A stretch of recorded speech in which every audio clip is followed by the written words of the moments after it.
Praise the lord. యేసుక్రీస్తు నామములో మీ అందరికీ శుభములు తెలియపరుస్తున్నాను. మీరందరూ బాగున్నారా?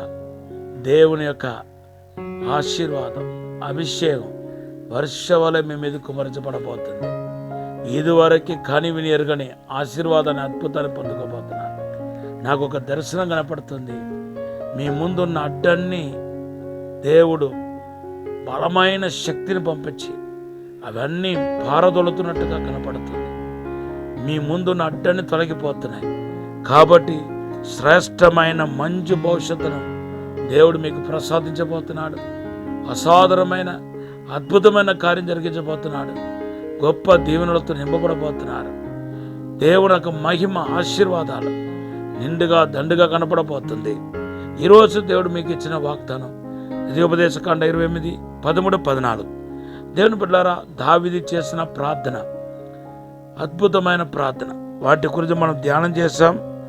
దావీదు చేసిన ప్రార్థన కీర్తన 25:4-5.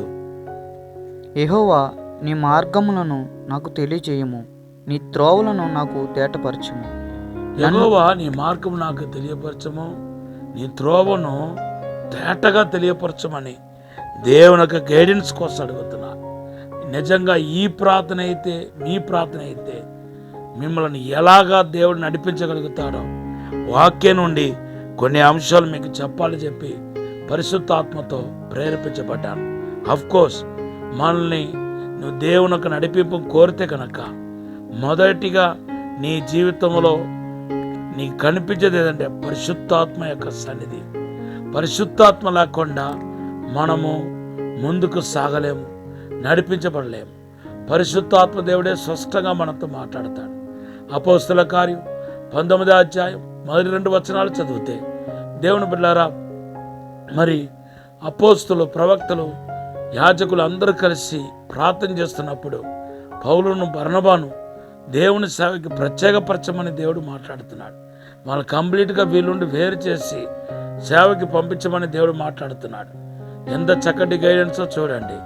ఇంకా ఆ దినాల్లో, ఆదిమ దినాల్లో సంఘం విస్తరించినప్పుడు ఎడతెగకుండా ప్రార్థన ఉండాల్సిన వారు వాళ్ళు ఈ భూ సంబంధమైన పని చేస్తూ ఉన్నారు. లైక్ భోజనాలు పంచిపెట్టడం, వస్త్రాలు పంచిపెట్టడం. దీనివల్ల దేవుడికి సమయం ఇవ్వలేకపోతున్నామని బాధపడుతున్నప్పుడు అప్పుడు మీకు సహకారిగా పరిచారకులు లేపమని దేవుడు మాట్లాడాడు. అందుకొరకే వాళ్ళు దేవునితో ఉన్న సవాసం మెరుగుపడింది. కాబట్టి ఈరోజు కూడా దేవుణ్ణి నడిపింపు కావాలి, నేను పరిశుద్ధాత్మ చిత్తానుసారంగా నడుచుకుంటాను, నాకు దేవునికి నడిపింపు నేను కోరుతున్నాను అనే వాళ్ళకు దేవుడిచ్చే మొదటిది ఏంటి తెలుసా? దేవుని బిడ్డలారా, డివైన్ విస్టమ్, దైవిక జ్ఞానాన్ని దేవుడు ప్రసాదించబోతున్నాడు. యాకోబు పత్రిక 1:5 ప్రకారం ఎవరికైనా జ్ఞానం కొదుగా ఉన్నాడలా ఆయన దేవుని యొక్క అడగవలెను, అతనికి సంపూర్ణంగా దేవుడు ఇస్తానని మాట్లాడుతున్నాడు. దేవునికి జ్ఞానం మనకు ఉన్నప్పుడు ఏది మంచిదో ఏది చెడ్డదో మనం వివేచించి ముందుకు వెళ్ళగలుగుతాం. కాబట్టి ఈరోజు ఎవరైతే దేవుని నడిపింపు కోసం ఆరాటపడుతున్నారో మీకు దేవుడు దైవిక జ్ఞానాన్ని ఇవ్వబోతున్నాడు, దైవిక ఆశీర్వాదాన్ని ఇవ్వబోతున్నాడు. నంబర్ 2 ఏంటో తెలుసా? ఆయన యొక్క వాయిస్ను మనం వినటం. కీర్తన 32:8 అంటున్నాడు, నా దృష్టి పెట్టి నీకు ఆలోచన చెప్తాను అంటున్నాడు. ఇక్కడ కళ్ళు అనేది, దృష్టి అనేది దేవుని యొక్క దృష్టి పరిశుద్ధాత్మ యొక్క స్వరాన్ని చూపిస్తుంది, పరిశుద్ధాత్మ కార్యాన్ని చూపిస్తుంది. అవును దేవుని బిడ్డలారా, పరిశుద్ధాత్మ దేవుడు ఎలా నడవాలో, ఎక్కడికి పోవాలో, ఏమి చేయాలో దేవుడు ఆడియబుల్గా మాట్లాడతాడు. కొన్నిసార్లు ప్రేరేపణ రూపంలో మాట్లాడతాడు. ఇవి 2 కాకపోతే దర్శనాల రూపంలో, కళల రూపంలో మాట్లాడతాడు. కనుక ఈరోజు నంబర్ 2 మీరు గ్రహించాల్సిన ఏంటంటే దేవుని యొక్క స్వరం మీకు వినపడతాయి అనే విషయాన్ని మీరు మర్చిపోకూడదు. 3వది ఏంటంటే ఇదే ఇంపార్టెంట్.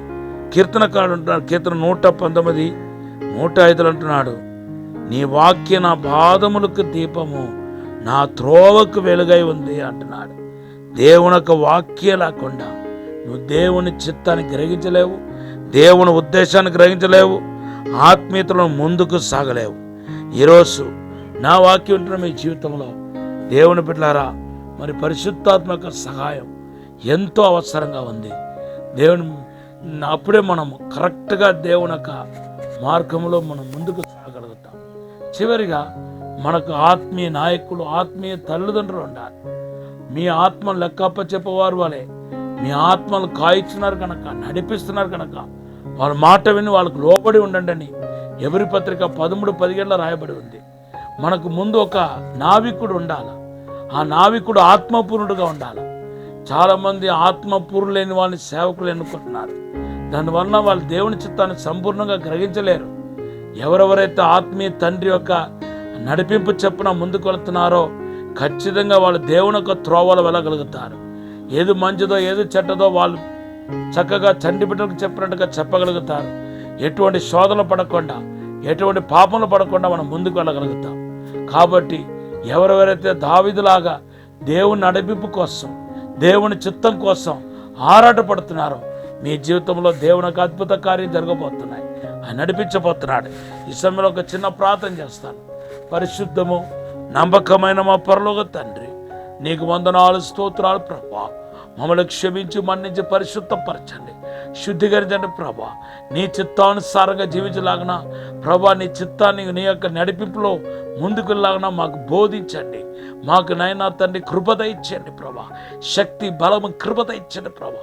ఆత్మ కార్యం జరగాలని ప్రార్థన చేస్తున్నాం. మీరే దీవించి బలపరచమని యేసు నామములో అడిగి వేడుకుంటున్నాము తండ్రి, ఆమేన్. ఈరోజు దేవుడు మనకి ఇచ్చిన వాగ్దానం కీర్తన 91:14-15. Have a blessed day. God bless you.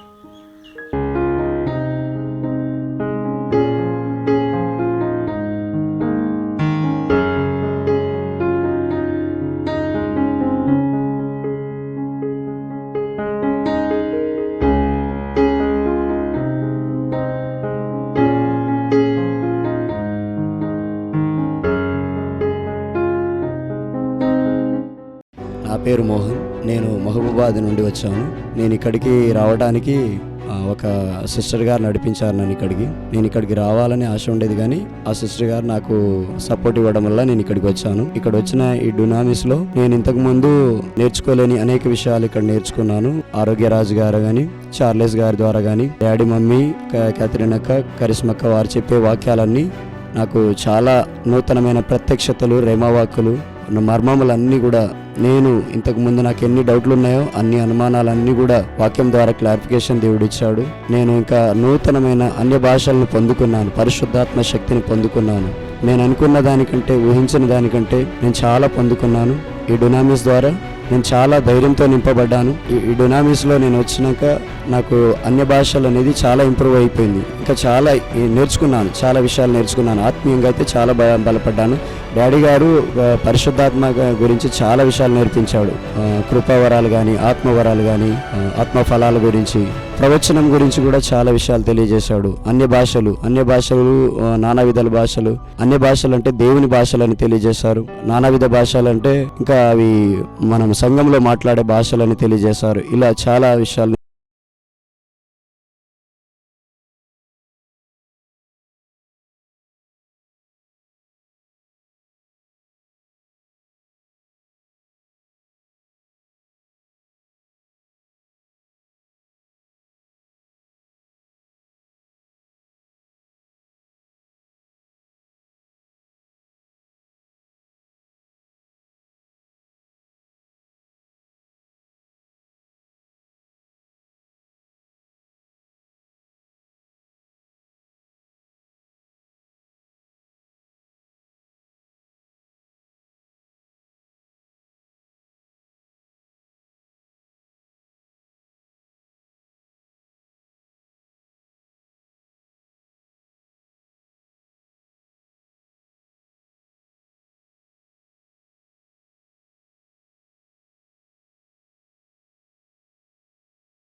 for 0072 మరియు 73